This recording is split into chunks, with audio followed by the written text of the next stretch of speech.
Hello everyone. तो आइए हम देखते हैं एक नया टॉपिक, आवेशित गतिमान कण की डी ब्रोगली तरंग दैर्ध्य। तो डी ब्रोगली तरंग दैर्ध्य के बारे में, डी ब्रोगली परिकल्पना हम लोग पिछले वीडियो में पढ़ लिए थे और वहां से हम लोगों ने एक तरंग दैर्ध्य निकाला था। तरंग दैर्ध्य का फॉर्मूला निकाला था lambda equal to h by p. देख सकते हैं आप, lambda equal to h by p. तो अब हम लोग क्या पढ़ेंगे, आवेशित गतिमान कण। आवेशित गतिमान कण जैसे इलेक्ट्रॉन होता है, कण होता है, तो उस कोई भी आवेशित गतिमान कण हो, प्रोटॉन होता है, तो उसका डी ब्रोगली तरंग दैर्ध्य क्या होगा। तो क्या लिखा है इसमें देखिए, माना कि m द्रव्यमान तथा q आवेश का एक कण v विभव द्वारा v वेग से गतिशील है ना।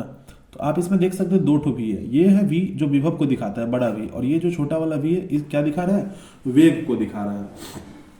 तो यहाँ पर एक कण है जिसका द्रव्यमान है m तथा आवेश q है और वो v विभव के द्वारा v वेग से गतिशील है। अब कोई भी चीज गतिशील होता है तो उसमें गतिज ऊर्जा होती ही है ना। तो इसलिए आवेशित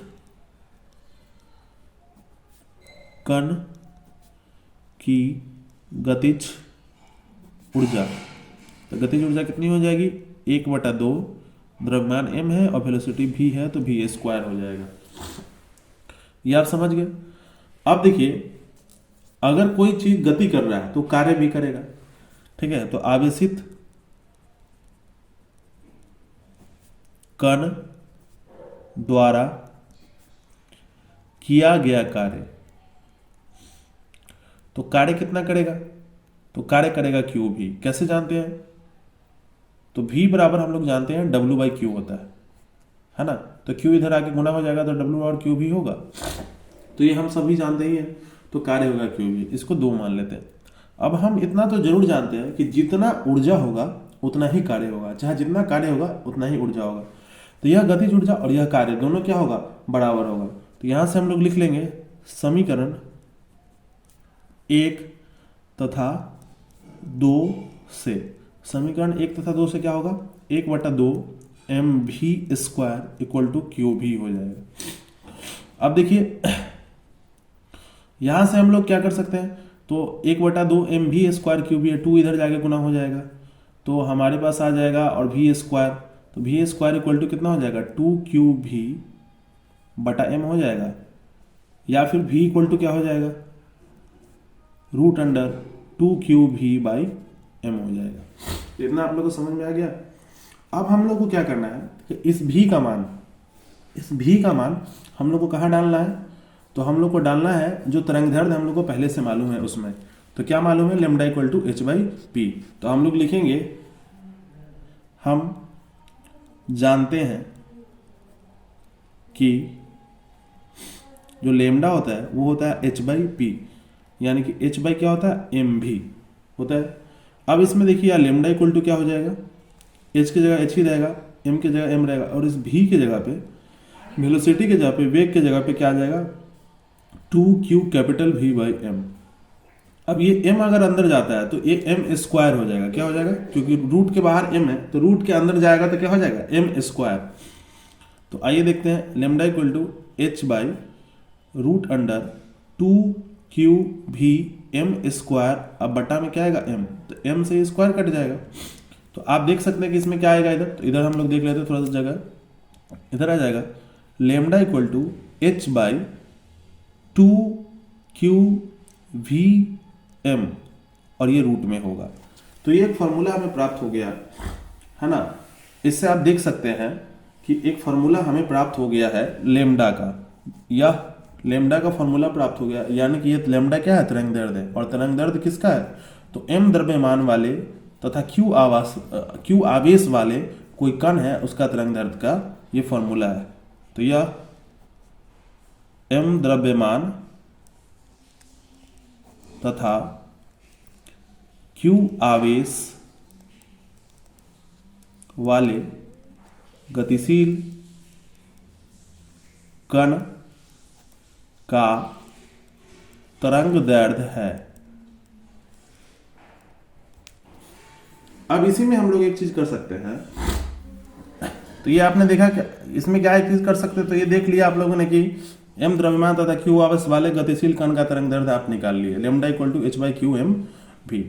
तो अब इसमें एक और क्वेश्चन आता है कि इलेक्ट्रॉन का डी ब्रोगली तरंग दैर्ध्य निकाले। इलेक्ट्रॉन का डी ब्रोगली तरंग दैर्ध्य की बात करना है हम लोग को। तो देखिए आइए हम लोग देखते हैं कि इलेक्ट्रॉन का डी ब्रोगली तरंग दैर्ध्य कैसे निकालेंगे।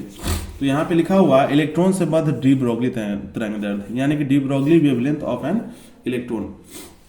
तो यहाँ पे अब m माना कि m द्रव्यमान तथा q आवेश वाला एक इलेक्ट्रॉन है। अभी q आवेश की जगह इलेक्ट्रॉन के आवेश को e मान लेते हैं। क्या मान लेते हैं?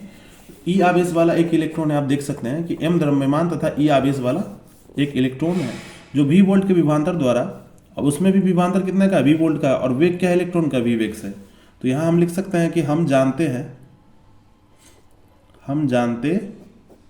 हैं कि क्या जानते हैं? तो हमारे पास एक फॉर्मूला निकल के आया था, वो था lambda equals to h by root under 2m cube ही। पीछे निकल के आया था ना। अब उस q के जगह पे क्या आ जाएगा? तो q के जगह पे क्या आ जाएगा? इलेक्ट्रॉन। तो यहाँ पे हम लोग इसको लिख सकते हैं lambda equals to h by root under 2m ev। तो ये किसके लिए तरंग दैर्ध्य आ गया? इलेक्ट्रॉन के लिए। किसके लिए तरंग दैर्ध्य आ गया? इलेक्ट्रॉन के लिए। ठीक है। अब इसका मान भी अगर हम निकालना चाहें तो आसानी से निकाल सकते हैं, क्योंकि हमको पता है कि इलेक्ट्रॉन का मास द्रव्यमान होता है, आवेश होता है -1.6 इंटू 10⁻⁻19 कूलम। और उसका मास कितना होता है? तो 9.1 गुने 10⁻31 किलोग्राम। और h का मान कितना होता है? h का मान होता है 6.62 इंटू 10⁻34 जूल इंटू सेकेंड होता है। तो अब ये सारे मान को हम क्या करेंगे? इस फॉर्मूला में रखेंगे और उसके बाद हमको फिर से लेमडा का वैल्यू प्राप्त हो जाएगा। तो लेमडा की जगह पे क्या आ जाएगा? इसलिए लेमडा इक्वल्स टू हो जाएगा h की जगह 6.62 इंटू 10⁻34 और बटा में आएगा रूट अंडर 2 इंटू मास की जगह 9.1 गुने 10⁻31 और गुने, अभी माइनस साइन को छोड़ देंगे यहाँ पे क्योंकि माइनस साइन का कोई मतलब होगा नहीं। तो 1.6 रूट के अंदर माइनस साइन कभी नहीं लिया जाता है। 10⁻⁻19 और इंटू v। अब इस सबको अगर आप सॉल्व करते हैं, अब यहाँ तो सॉल्व करना थोड़ा मुश्किल है, तो लेकिन आप इतना याद रखिएगा कि सबको अगर सॉल्व करते हैं तो लेमडा का वैल्यू आएगा 12.2 into 12.27 into 10⁻10 by root under v metre. क्योंकि ये भी था ना रूट के अंदर में, देखो अब एक भी बचा हुआ था तो रूट मीटर में आएगा। अब इस मीटर को एंगस्ट्रम में कन्वर्ट करना हो तो भी हम कर सकते हैं कि लेमडा इक्वल टू हो जाएगा 12.27 बटा रूट अंडर v एंगस्ट्रम। क्यों ऐसा हुआ? तो 10⁻10 मीटर को एक एंगस्ट्रम माना जाता है। तो उम्मीद करते हैं कि आपको ये अच्छे से समझ में आया होगा। तो ये इस तरह से क्या निकल गया? इलेक्ट्रॉन का वेवलेंथ निकल गया। किसका निकल गया? इलेक्ट्रॉन का वेवलेंथ। तो ये एक नंबर के क्वेश्चन में पूछ लेता है कि इलेक्ट्रॉन का वेवलेंथ कितना है, तो 12.27 by root under v angstrom, या फिर मीटर में दिया हो तो इतना हो। तो उम्मीद करते हैं कि